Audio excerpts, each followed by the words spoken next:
Hello and Assalamu alaikum. This is me Sadiq Akbar, TEFL and TESOL certified trainer and career counselor, and you are watching my YouTube channel English with Sadiq.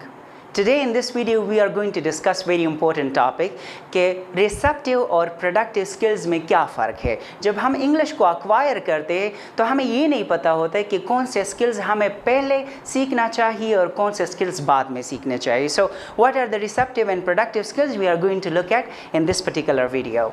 Okay, so receptive skills. First of all, we are going to discuss what are receptive skills. Receptive इस नाम से भी आपको अंदाज़ा लग सकता है कि रिसेप्टिव नॉर्मली हम उसी चीज़ को कहते हैं जो हम रिसीव करते हैं. फॉर एग्ज़ाम्पल, आपने एक बच्चे को देखा होगा in your society, in your family, कि वो पहले स्किल्स को रिसीव करते हैं from his parents, from his surroundings, from his environment. On the basis of that उसी रिसेप्टिव स्किल्स पे वो अदर स्किल्स प्रोड्यूस करते हैं. Right. So receptive skills and productive skills. So The first one is receptive skills. और receptive skills में हमारे पास है the first one skill that is listening.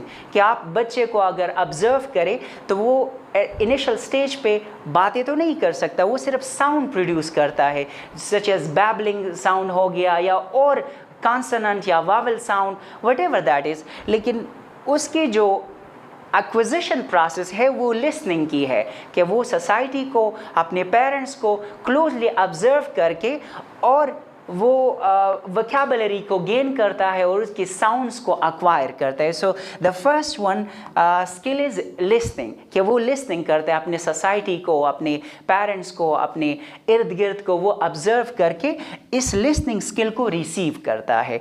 Right.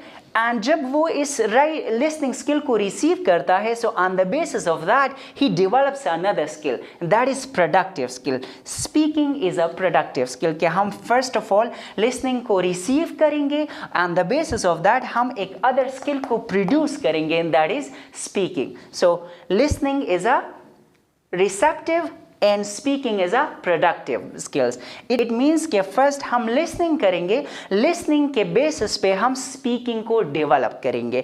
Similarly, we have reading another receptive skills, कि हम unconsciously या effortlessly हम reading को acquire करते हैं. फॉर एग्जाम्पल, आप न्यूज़पेपर को उठाते हो, आप किसी बुक को उठाते हो, आप effortlessly और unconsciously उसको रीड करते हो, इतनी एफर्ट्स इसमें नहीं लगता. So that is again reading is a receptive skill. और जब हम रिसीव करते हैं रीडिंग को, हम वर्ड्स को देखते हैं, हम स्ट्रक्चर को देखते हैं, हम इसकी कॉन्टेक्स्ट को देखते हैं, कि इसकी मीनिंग को जानने की कोशिश करते हैं. So on the basis of that we develop another skill, that is right. So writing is a productive skill.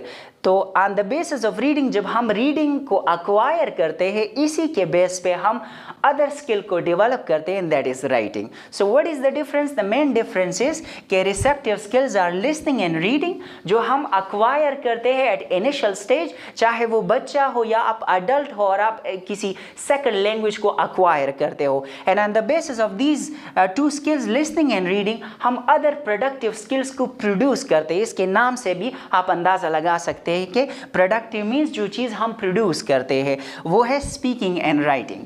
So next time जब आप इंग्लिश को अक्वायर करेंगे और इंग्लिश को सीखने की कोशिश करेंगे या आप किसी को इंग्लिश पढ़ाएंगे, तो आपको ये अंदाज़ा होगा कि रिसेप्टिव और प्रोडक्टिव स्किल्स में क्या फ़र्क है. और अगर कोई इनिशियल स्टेज पे इंग्लिश को अक्वायर करना चाहते हैं तो वो रिसेप्टिव स्किल्स पहले सीखेंगे, बाद में वो प्रोडक्टिव स्किल्स की तरफ जाएंगे. For more interesting videos keep watching English with Sadiq. Thank